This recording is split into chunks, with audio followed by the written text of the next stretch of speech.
Bom dia, são 8h01, quarta-feira, 27 de junho. Você está na TV Senado, eu sou André Ricardo e você assiste agora ao Senado em Dia. CCJ deve votar processo de cassação do senador Demóstenes Torres na próxima quarta-feira. CPI do Cachoeira houve depoimentos para esclarecer a venda de uma casa do governador de Goiás ao contraventor. Comissão de juristas que elabora a reforma do Código Penal entrega hoje o anteprojeto à presidência do Senado. E comissão mista debate em audiência pública a MP que altera o Código Florestal. Agora, no Senado em Dia.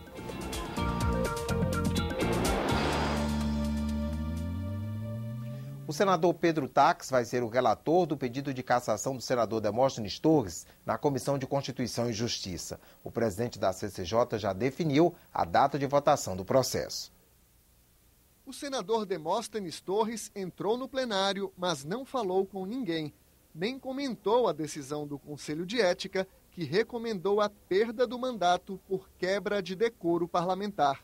O processo de cassação já chegou à Comissão de Constituição e Justiça e o relator será o senador Pedro Taques. A Comissão de Constituição e Justiça analisa a regimentalidade, analisa a legalidade e a constitucionalidade até aqui. O que será feito atendendo os princípios constitucionais. A CCJ, ela não analisa mérito. A CCJ tem 5 sessões ordinárias deliberativas para aprovar o parecer do relator. O prazo começa a contar nesta terça-feira. Segundo o presidente da comissão, o julgamento do processo contra o senador Demóstenes Torres será na quarta-feira da próxima semana, em votação aberta. Depois, o caso segue para o plenário do Senado. Vamos antecipar as sessões, vamos fazer sessões até inclusive na segunda-feira, sem nenhum assodamento, para cumprirmos aqui a Constituição, para cumprirmos o regimento e encaminharmos essa matéria para ser votada no dia 11 de julho, aqui no plenário do Senado Federal. Essa é a nossa previsão. A votação aqui no plenário é secreta, mas alguns senadores já avisaram que querem anunciar o voto durante a sessão e vão pedir um parecer à consultoria do Senado para saber se a divulgação pode anular o resultado do julgamento. Nós não vamos votar aberto se isso invalidar o nosso voto, mas compreendemos inicialmente que o encaminhamento da votação deve acontecer. E no encaminhamento da votação nós declararemos o nosso voto. O Conselho de Ética aprovou por unanimidade nesta segunda-feira o parecer do senador Humberto Costa. O relator disse que Demóstenes Torres quebrou o decoro parlamentar e está envolvido com os negócios ilegais do contraventor Carlinhos Cachoeira. A vida política do senador Demóstenes, desde 99, gravita em torno dos interesses de Carlinhos Cachoeira no ramo de jogos de azar. A defesa de Demóstenes nega as acusações e diz que as gravações entre o senador e Carlinhos Cachoeira não poderiam ser usadas no processo, já que o parlamentar tem foro privilegiado. O Ministério Público de primeira instância, a Polícia Federal e o juiz responsável pela causa sabiam que estavam investigando um senador da República.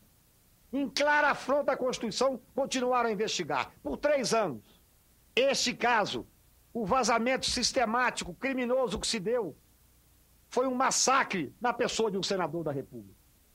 A CPI do Cachoeira ouviu ontem 3 pessoas na tentativa de esclarecer a venda de uma casa do governador de Goiás, Marconi Perillo, que disse não ter feito negócio com o contraventor. Antes dos depoimentos, o presidente da CPI rejeitou a questão de ordem feita pelo senador Randolfo Rodrigues. Ele queria impedir o senador Ciro Nogueira de participar de reuniões que discutam assuntos relacionados à construtora Delta, por ser amigo do dono da empresa. Embora o senador Ciro Nogueira e a deputada Iracema Portela admitam manter relação de amizade com Fernando Cavendish, não há prova que seja amizade íntima, muito menos indícios de que tenham interesses de votar a seu favor. Os depoimentos deveriam esclarecer dúvidas sobre a venda da casa do governador de Goiás, Marconi Perillo, onde Carlinhos Cachoeira foi preso. O primeiro a depor seria Lúcio Fiuza, assessor de Perillo, responsável pela negociação. Ele se recusou a falar. Eu queria, senhor presidente, avisar que eu vou usar do meu direito constitucional de permanecer em silêncio. O segundo depoimento seria de Écio Ribeiro, sócio da empresa Mestra Participações, em nome da qual está registrada a casa. Ele também ficou em silêncio. Apenas a terceira testemunha aceitou prestar depoimento à CPI, o arquiteto Alexandre Milhomem. Ele foi contratado pela esposa de Carlinhos Cachoeira para fazer o projeto de decoração da casa. Segundo o arquiteto, ela disse que o imóvel era emprestado. Eu fui contratado pela senhora Andressa Mendonça para fazer uma casa provisória, em que um amigo dela, não sei quem foi, emprestou esta casa no condomínio Alphaville P para ela permanecer por um período específico. Alguns parlamentares questionaram a presença do arquiteto na CPI. Isso é uma desmoralização para essa CPI. O senhor Fernando Cavendish não vem. Vem o arquiteto que fez a reforma de uma casa. Para outros, as informações sobre o período em que o serviço foi prestado e a estimativa de valores gastos ajudaram a comprovar que Carlinhos Cachoeira seria o verdadeiro comprador da casa. Eu entendo que um valor investido em móveis, em cortinas, em papel de parede de R$500 mil é um valor realmente alto, principalmente por uma casa que valeu R$1.400.000. Eu acho que essa já é uma grande contribuição que o senhor pôde trazer. Uma decoração que custa R$500 mil. Quem pode decorar uma casa que não é sua, gastando R$500 mil para ficar simplesmente alguns meses? Essa história, ela é descabida. A história montada pelo governador Marconi Perillo não resiste. Vários integrantes da CPI pediram pressa na votação dos requerimentos que convocam para depor o dono da construtora Delta, Fernando Cavendish, e o ex-diretor do DENIT, Luiz Antônio Pagô. Só tem um rumo para a CPI seguir: ir adiante na empreiteira Delta. Colocar aqui para depor o senhor Luiz Antônio Pagô e o senhor Fernando Cavendish. Ponto. No restante, vai ser essa desmoralização completa do funcionamento desta comissão parlamentar mista de inquérito e esse enfadonho clássico de fla-flu entre PT e PSDB, que um fica dizendo onde está o ocaso ou onde está a falha do outro. Isso não ajuda nada. Cavendish por quê? Porque ele disse que compra senador por 6 milhões. E o Pagô porque disse que há muita corrupção no governo. Então eles têm que dizer aqui, pura e simplesmente. Hoje pela manhã, às 10h15, estão previstos os depoimentos de Jaime Eduardo Rincon, ex-tesoureiro de campanha de Perillo, de Eliane Gonçalves Pinheiro, ex-chefe de gabinete do governador, e do jornalista Luiz Carlos Bordoni, também citado como um dos envolvidos no esquema. A comissão de juristas que elabora a reforma do Código Penal entrega esta manhã o anteprojeto ao presidente do Senado, José Sarney. O texto foi finalizado na semana passada. 16 especialistas de diferentes ramos do direito se reuniram no Congresso Nacional durante 7 meses para elaborar o anteprojeto do novo Código Penal. Uma das preocupações do grupo foi facilitar o entendimento do texto pela população. O código tem que ser claro, tem que ser singelo para que a população possa entendê-lo. O cidadão, ao ler o Código Penal, deve entender quais as condutas que são vedadas e que possam ser recriminadas. E não apenas um Código Penal feito para a academia, feita para os operadores do direito. O anteprojeto atualiza o código que está há 72 anos em vigor. O texto aumenta o número de situações em que o aborto é permitido, descriminaliza o porte de maconha para uso pessoal, torna crime a homofobia, dá proteção a índios que cometerem crimes seguindo tradições da tribo, tipifica os crimes de enriquecimento ilícito e formação de milícias, responsabiliza penalmente empresas envolvidas em corrupção e crimes ambientais e pune com prisão o motorista que dirigir embriagado sem necessidade de comprovação pelo bafômetro. Hoje, no Código de Trânsito, existe aquela exigência de 6 decigramas de álcool por litro de sangue. E ninguém é obrigado a fazer prova contra si mesmo. Conclusão, a impunidade está generalizada. Dirigir visivelmente embriagado, aí não precisa quantificação nenhuma. Basta as provas testemunhais, provas, filmagens, fotografias, e o exame clínico. O anteprojeto será entregue ao presidente do Senado, o senador José Sarney, em uma solenidade nesta quarta-feira. É só depois deste momento que o texto será discutido pelos parlamentares e poderá sofrer mudanças. Para a comissão de juristas, cabe agora aos senadores propor alterações para aprimorar o texto original. Nós somos uma comissão técnica que foi honrada com esse convite aqui feito pelo Senado da República, pelo senador Pedro Taques, e nós procuramos ao longo desses 7 meses honrar esse convite. E agora, mas nós não temos legitimação popular, nós não somos eleitos. Então esse trabalho elevado, e eu tenho certeza que será executado da melhor maneira, no tempo próprio, fica agora com o Congresso Nacional. Muitos temas polêmicos certamente vão renascer para o debate, e isso é lógico, isso é normal. O que importa é que nós levantamos todos os problemas e procuramos dar-lhes uma roupagem técnica para que o Senado e a Câmara possam apreciá-los devidamente. Confira agora a agenda das comissões do Senado para amanhã desta quarta-feira. A CPI do tráfico de pessoas faz audiência pública para ouvir o fundador e presidente da Sociedade Interamericana de Defesa dos Direitos Humanos, Hélio Bicudo. Entre os projetos na pauta da Comissão de Assuntos Sociais está o que prevê que a plástica de reconstrução do seio seja feita na mesma cirurgia da retirada do câncer de mama.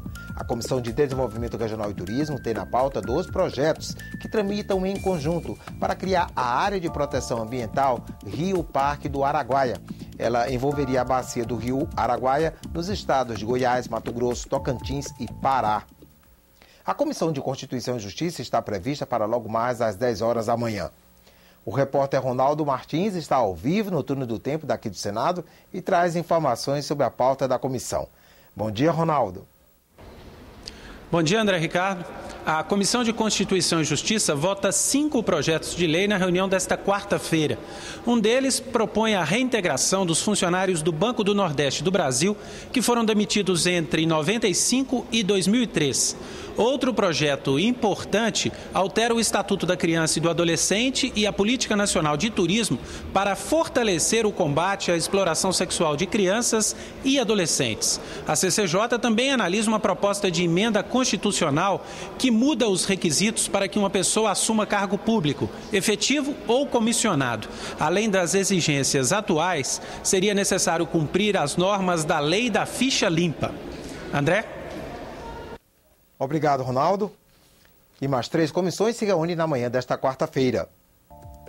Na pauta da Comissão de Ciência e Tecnologia está o projeto que obriga empresas de telecomunicações a oferecerem planos alternativos aos usuários, com preços baseados somente no consumo dos serviços. A Comissão de Assuntos Econômicos examina 3 pedidos de autorização de empréstimo externo. Os beneficiados são o município de Toledo, no Paraná, e os estados de Sergipe e Tocantins. E a Comissão de Relações Exteriores tem na pauta o acordo entre o Brasil e a Turquia para evitar a dupla tributação e prevenir a evasão fiscal em impostos sobre a renda. Antes de ser apreciada pelos plenários da Câmara e do Senado, a medida provisória que altera o novo Código Florestal está sendo analisada por uma comissão mista formada por parlamentares das 2 casas do Congresso. Até o dia 4 de julho, a comissão deve apresentar o parecer para que a MP 571 possa ser votada em seguida. Ontem, o colegiado realizou uma audiência pública com a presença dos ministros da Agricultura, do Desenvolvimento Agrário, das Cidades e do Meio Ambiente, entre outras autoridades. A medida provisória 571 complementa o Código Florestal, sancionado pela presidente Dilma Rousseff em maio. O texto resgata boa parte da legislação ambiental que havia sido aprovada no Senado. Os representantes do governo unificaram o discurso em defesa da MP. O que nós fizemos aqui foi mostrar que é possível conciliar o critério social com o critério ambiental. Uma das coisas que o Congresso mais insistia, que era o problema dos pequenos proprietários, e como é que, na realidade, você pode preservar rios, recuperar áreas de proteção permanente, preservação permanente e fazer a inclusão social. No momento que eu assinei a medida provisória, eu sabia que essa medida provisória ela trazia melhorias para a agricultura brasileira. Agora, o nosso produtor, ele possui a segurança jurídica para poder produzir. Um dos artigos mais importantes da MP é o que exige que os grandes produtores rurais preservassem áreas proporcionalmente maiores do que os pequenos e médios produtores. O governo prevê que esse artigo contribua para a preservação de 30 milhões de hectares de mata nativa.